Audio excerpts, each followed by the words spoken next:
Hello friends आरो आज तो आमर थिला जीपीएलएम मीटिंग के जाइथिलु हेटा 10-11 बजे 11 बजे एछन एटा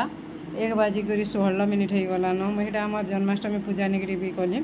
आसुलु बाटे अंबिके दीदी आर मुई बाटे काଣା गोटे पाइली देखून अलगा दिन कथा अलगा आरु आज जन्माष्टमी दिने ये मयूर पिकाटा देखिक मत पूरा से कृष्ण महाप्रभु को देखला एंता पाइला एंता पूरा लगिगला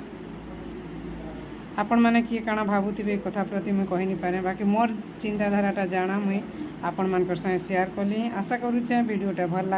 लगले लाइक टे करबे और कमेंट भी करबे आपण मैंने काଣା भावुछन जे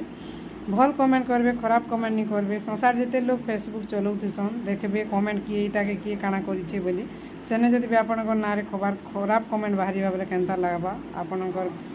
ना उपरे प्रेस्टीज उपरे काଣା हेबा जे सेटा तो आपण माने जानुथिबे रहउचे फ्रेंड।